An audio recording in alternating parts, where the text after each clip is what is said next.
What's their problem? We burst through those doors there and really took charge. Who's single? Who's got a bob or two and who's just here for the ride? Oh, I say. It was such fun. And I remember coming in and saying, this is more like a wake than a party, and of course it was Stella's wake. Listen, show a bit of respect, will ya? It's a party, love. Why don't you loosen that knicker elastic and try cracking a smile? You could see even the regulars kind of going, bloody hell, you know. Who's Ronnie? My sister, upstairs. Another Mitchell. Just what we need. And for the first, I think, 6 months, we played fun, sexy stories with them and got the viewers to love them. Right, let's liven this place up a bit, shall we? Tequila shots on the house, starting with me.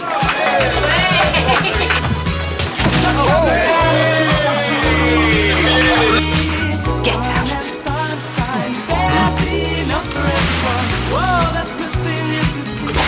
Be careful where you go next time, OK? Who are those two slappers? Come on, gents. The pair's all very well, but for a penny more, you can have a threesome. Flipping Ada. Who are you girls, anyway? Ronnie Mitchell. That's my sister, Roxy. Don't tell me there's more of you. You're damn right there is. Roxy's just impulsive, she's hot-headed, she does things before she thinks about them. One was very much the controlling sister, very much the child that would have taken control when the mother left. Ronnie! I'm soaked! Oh, look, your legs do work, so you can help me with the clearing up after all. You know what Roxy's thinking. You know, there's not much up her sleeve, but she doesn't really have sleeves. Ready? Hang on. How do I look? Better. You can love her into loving you, I think. Whereas, you know, try that with Ronnie and she'd probably hit you. One of my favourite scenes was sitting on the stairs in Ian Bill's house, listening to Jane and Ian have sex. You're simply the best. Better than all the rest. Come on, let's get that Beale machine into first gear and start revving up that engine. Whilst gagging, laughing our heads off on the stairs. So those days, yeah, maybe we'll get back to those. Who knows? At first, I think the audience were like, we love Roxy.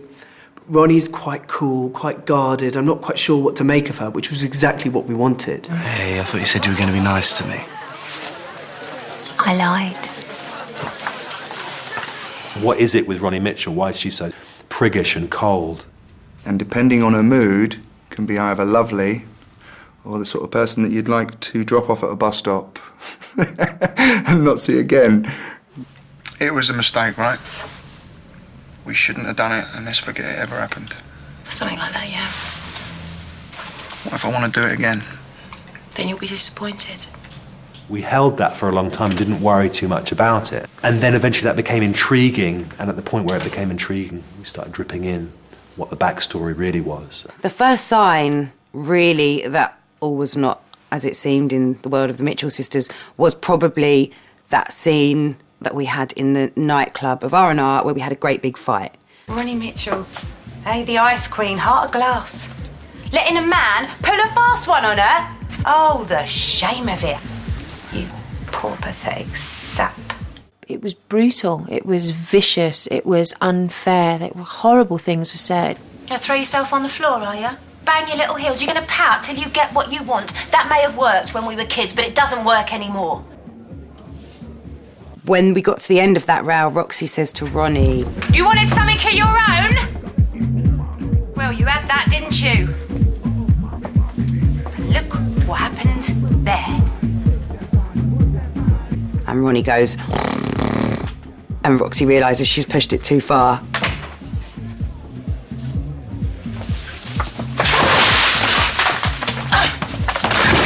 Don't you ever say that to me again. Do you understand me? Not ever. Get over me! They become like animals. Something explodes and they're both shaking with it. That was probably the first sign that it went a little bit deeper than sisters rowing, that there was some real dark secret there. The viewers started wondering why she was so closed and so cold. And then we took everyone to the Mitchell week in Weymouth when we finally met Archie. the dad.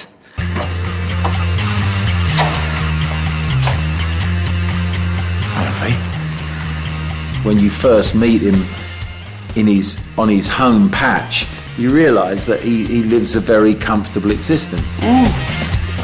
Well, you've done well for yourself. You reckon? I always knew you would.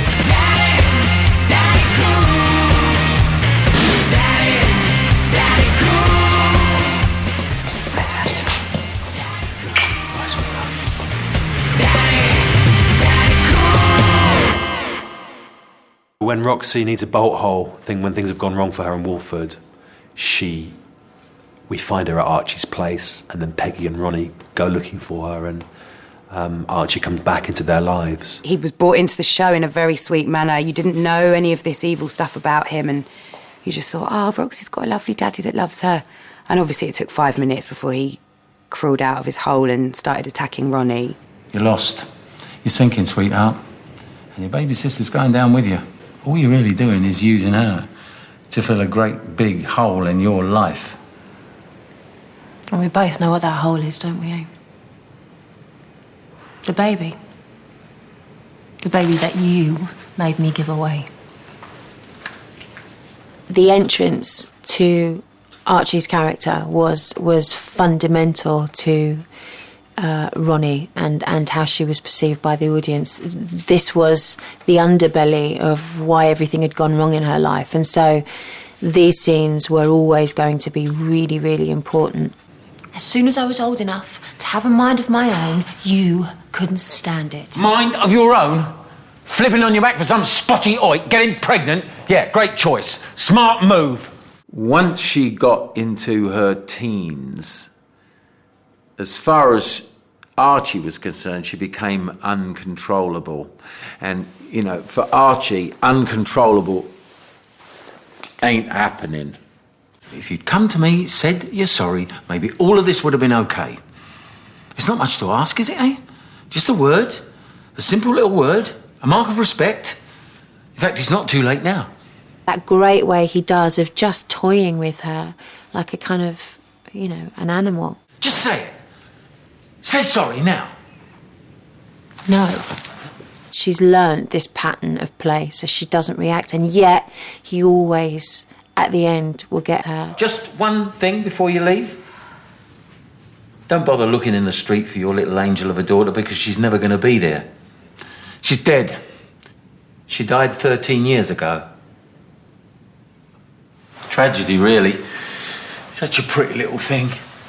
To him, Ronnie's damaged. You know, she's damaged goods, and he's kind of a little bit disgusted by her. The girl is dead and buried, rotting in the ground, and it's down to you. Yeah. This is life paying you back for your neglect. Your vicious, selfish neglect. Neglect of her, neglect of me, your father.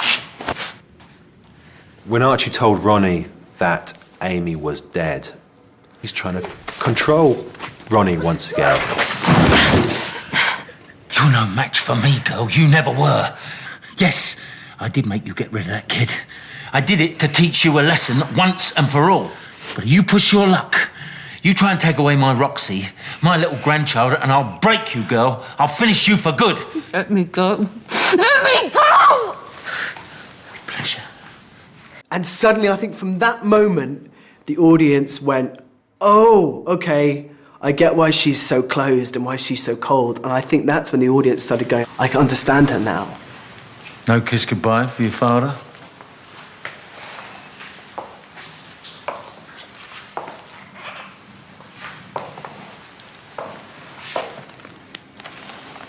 I'll kiss your gravestone when you're dead.